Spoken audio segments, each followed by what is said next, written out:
Howdy everybody, my name is Brocster, and welcome to the 1 year anniversary. Yes, I've been making YouTube videos for 1 year now. Woo! Since it is the anniversary, I thought I should do something, a little bit special. So, for the anniversary, we're going to be looking at the top 10 videos. Since I am also a gaming channel, it will be the top 10 games. And since the majority of my stuff is horror game related, we're going to be looking at the top 10 horror games. Let's get into it. Starting off at number 10, we have Never Open the Door. This was really the first horror game that I ever truly played. I played like one or two short ones beforehand, but this is like the first long one that I ever played. And this video was like 20 minutes, so it was a big chunk. Since I was relatively new to horror games, it was really unnerving. Now I've got emotions of steel now, so I can handle it all. But when I first played this game, I remember I was scared out of my mind because I've never actually played like a full legit horror game, and I have really fond memories of it because it's one of my firsts, so that always has a place in my heart. At number 10, we have The House in the Woods. This game I really liked. Oh, look at that old intro. This game, I remember, was really unnerving because for the majority of it, you were walking in this very thick, dark forest where you couldn't really see anything. And so you were kind of just walking around trying to figure out which way you were supposed to go.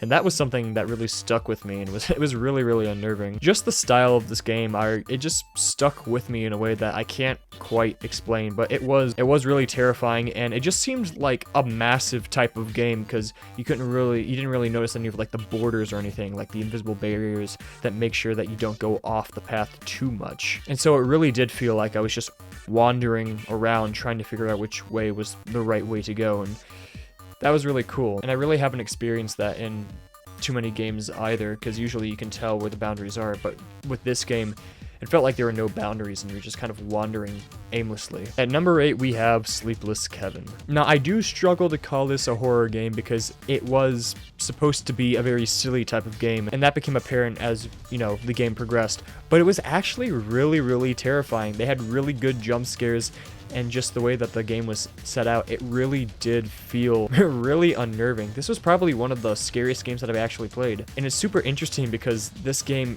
isn't the most serious horror game out there. I remember getting spooked quite a few times, and pretty badly if I remember, and that stuck with me, and that was something that I was really impressed by. Next up is Experiment Groceries. This game was relatively simple. You're a person that's going around shopping and, normal grocery type of stuff. This was also one of the first games that I actually, put effort into editing, so that has a special place in my heart as well.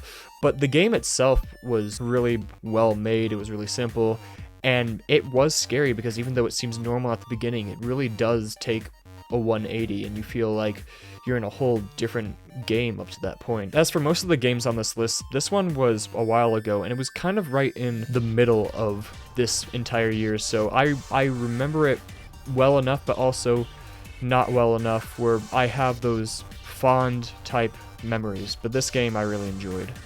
Next up is The Other Side. This game I actually recorded not too terribly long ago, but it really did stick with me because it had a very interesting type of game mechanic, and I thought it was really fascinating. It was not only scary, it was more stressful because you had to do all these tasks, and then eventually you had to do all those tasks on a timer. I had a phase during this year of YouTube when I posted every single day with no editing, and I remember just not being happy with what I was putting out at all. But this game really did make up for it. This is one of my favorite games that I played during that whole lazy era, I'll call it. This game was just really fun to play. It was stressful, it was scary, and it wasn't too complicated where you felt like you were completely lost, but it was complicated enough where you felt like you did something, that you did a good job. And it had one of the best twist endings. You can watch that yourself to find out what it is. Next is The Toilet Rooms.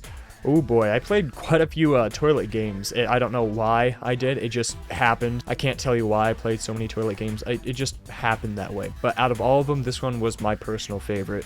Not only because it was spooky and unnerving and it felt like you were going in this giant maze, but also the environment was just really well done, especially near the end. Near the end, you're transported to this really, really amazing looking area of the game where it just looks like it goes on and on and on. It's just pipes as far as the eye can see, and I remember when I first saw this, I was blown away. This was my favorite part of the game, was this area. I really can't explain it, but I just thought it was so cool, this area, because it's just nothing as far as the eye can see in these giant pipes. It was a really cool environment, probably one of my favorite environments in the games that I've played so far. Also, just the mechanics and the game itself was just really, really well done, so it has a very high place on this list. Next is Project Liminal. This, I think, is the most recent game that I've played, but I remember just blowing it away. I was more blown away that this game was free because it looked absolutely fantastic. I mean,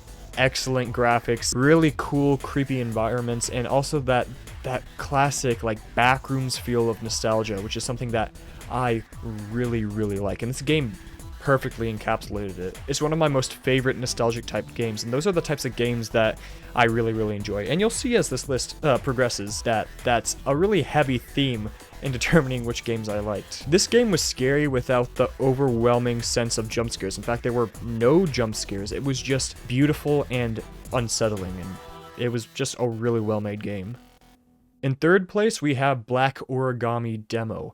This game, while it was a demo, really, really blew me away because it also had that backrooms, liminal space style, but it was just so well made. The areas of the game were just beautiful and creepy, and there were just a lot of parts that spooked me for sure, but also areas just kind of blew me away. I don't know if this full game has come out yet, but if it has, then I really, really, really want to try it. If it hasn't come out yet, I am looking forward to it because I think playing this game, this full game, would be something that I would be very much interested in because it just had this really, really cool feel to it. This was a game that I really, really enjoyed, and I can't wait to see what happens with the full game. I really hope that they're continuing it because if not, that'd be really sad. But I have high hopes for this game when it fully comes out.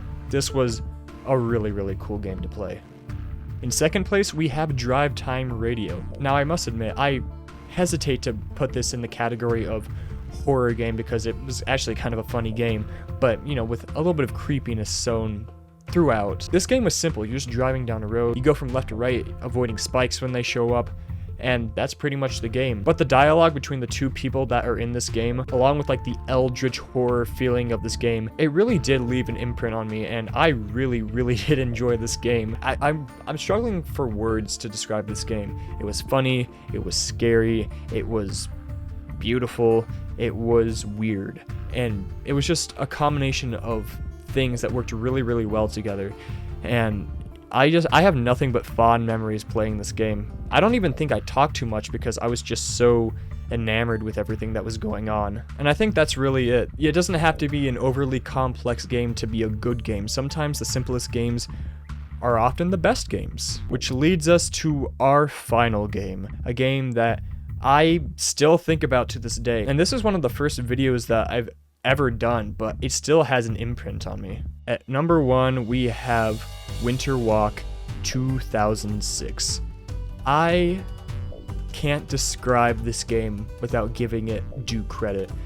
I don't know what it was about this game. I don't know if it was how it started playing within this little small square computer to it eventually going to your full screen, but it was just so beautiful, scary, and this was probably the most nostalgic game that I played. I don't know what it is about this game. I don't know if it was the music, I don't know if it was the environment, I don't know if it was a combination of the two, but this was just a game that I really, really enjoyed playing, and I can honestly say this was my favorite one. Out of the over 100 games that I've played so far, nothing has beaten this game yet, and it honestly impresses me because it's probably one of the most simple games that I played, but I love it so much. It was so well done. And those were the top 10 videos. Over 150 videos later, and we're still moving and we're still cruising. Thank you for being with me throughout this 1-year journey. Here's to another great year. But that's it for me today. My name is Brocster, and I bid you all adieu.